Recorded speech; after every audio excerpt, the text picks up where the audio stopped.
One last thing with all of this, how you seem to be pretty adamant about people. You've been talking about, hey, we hired one extra person and keeping people employed, basically trying to get them through this and everything like that.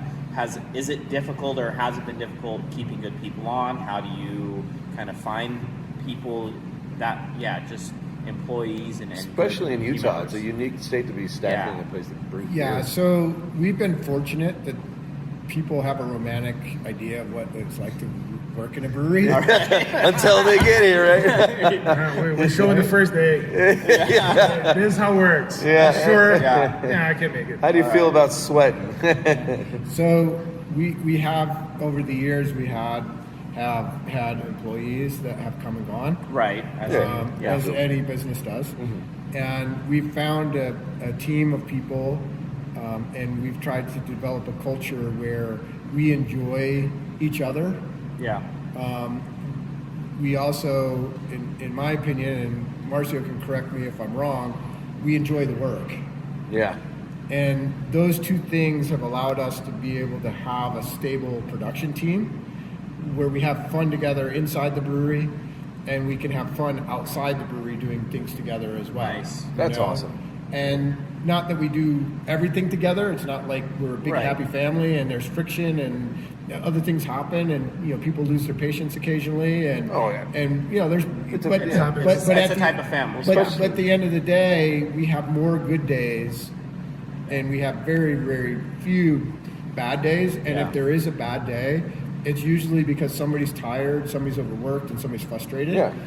And it happens. and they bring it up and say, "Hey, look, I'm not getting what I need, and I need to voice that to you." And we're all ears. We sit down, we listen, and we talk about it, and we say, "Okay, how can we help you get what you need, and still you can continue to contribute to what the better good of the and then company everybody is." wins kind of situation. Yeah, and so that's what we've tried to cultivate here. And so we've always got open doors. We try to be very transparent as owners and founders of the company on what's going on. We don't try to sugarcoat things. If things are tough, people know. If things are good, people know. I support that. Right? Yeah. And so I think that's helped us build a stable production crew. Yeah. Then we have the front of the house staff. It's a little bit different. We have a little bit more rotation through there, because usually they're younger, they're, college students, they're looking for some part-time work or shift work, they're It's typical front of house kind of. they are, situations, and some of the front of the house staff has actually moved on and out to, graduated, gone on to their other jobs, and have come back and said, I still want to be part of the brewery, and we've been able to find them work in other areas on their side because they enjoy being around it. They enjoy what we've built as a community here with us. And I hope that helps then customers, when they come in, have a better experience because without all a that doubt. stuff shines through then. It 100%. Yeah. I being in the industry as long as I have, and I've managed and done. I've done everything from the bottom to the top as far as that stuff goes, and I've always found that you can walk in the door and you can feel if people are happy working there. Yeah. So I think that was one part of your question, right? Yeah. The second part of your question was kind of how is it defined help? I kind of answered that a little bit. It can be a little challenging. We have a lot of, when we seek help or we have an open position, we generally get flooded with resumes. Really? I'm sure. Yeah. And typically what ends up happening is that people are either serious about looking for work in a brewery, or they're not serious and they're just kind of like, oh, I just need to put my resume out there because I need unemployment.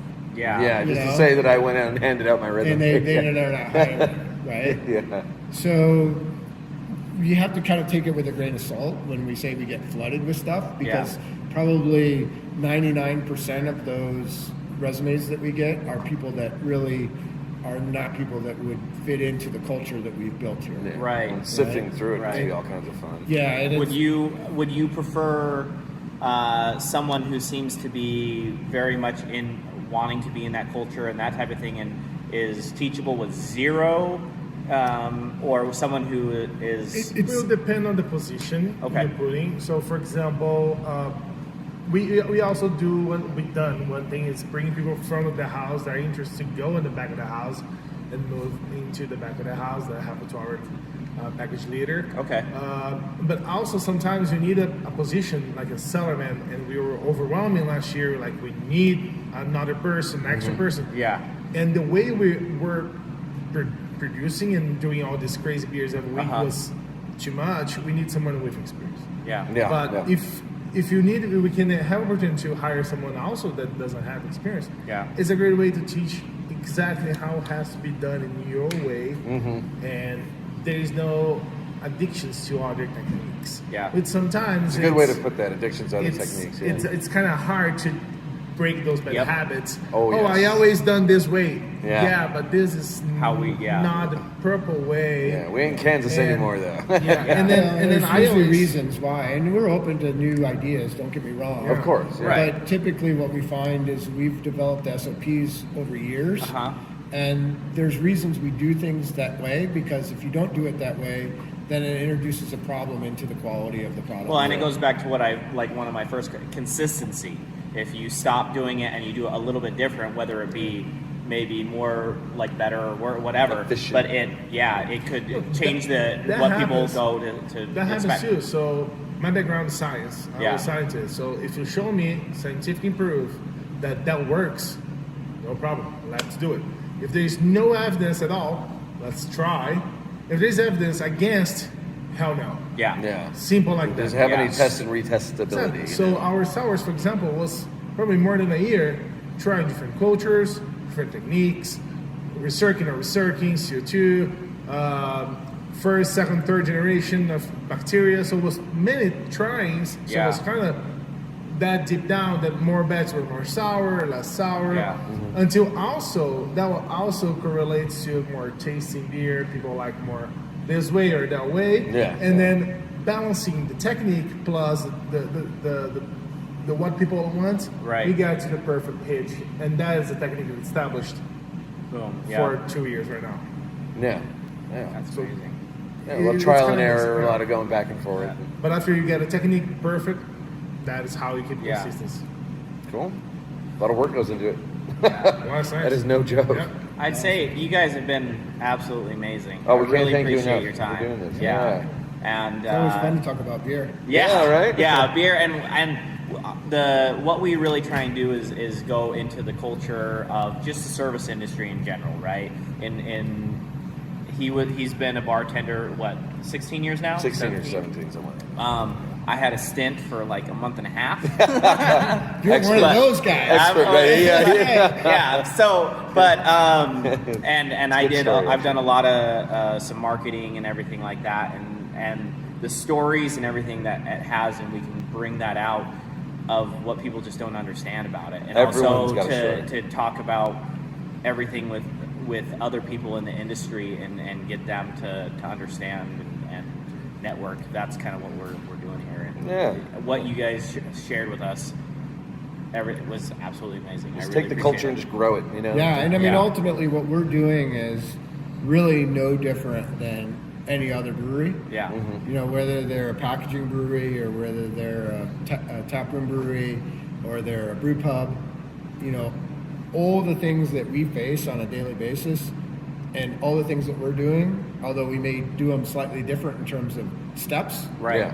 or techniques, are all the same. At Yeah. the end of the day, when it boils it down, they have the CO2 problems, shortages, they have the can shortages, Yeah. They pay have the- taxes. they have the tax problems. Everyone's fighting Yeah. the same They- fight. Right, Yeah. we're all in the same boat together, and I think that's what the brewing industry understands, Mm-hmm. and that's why we are in such more of a collaboration as terms of an industry Yeah. than maybe some other industries out there. Like Yeah. if Oh, you're yeah. in cabinet making, or if you're in the lawn care business, or you're in Yeah. farming, you know, Right.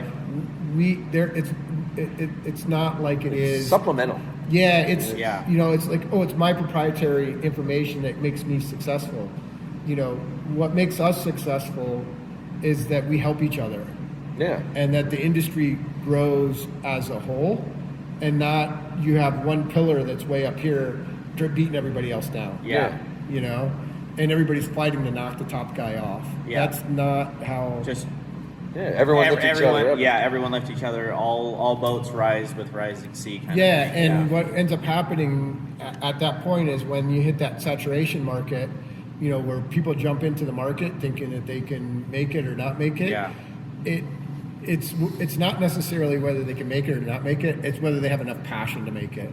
Yeah. Because Yeah. what I said was, it's not about the money. Yeah, it's the labor of love. It's really Yeah. people jump into it thinking that they can make a lot of money. Make a quick buck, doing this. And they have passion when they first start. Yeah. And that passion starts to fade real quick. Well, and once what you they- just- I mean, once they with- realize what's going on. Yeah. and- Reality rears its ugly head. They're like, wait a second. With horrible, rough math, I mean, you basically said 10% goes to the government, 60% goes to store or distributor. So there's 70%, and you have to keep all this going. Most and Yeah. cost material, raw material. right, and so Yeah. I'm looking at going, okay, most businesses make their profit in 30%, like their 30% margin, and that doesn't seem where it is here. It seems like it's in the single digits almost. Like, Yeah. like, geez. Labor of love. Do it. Wow.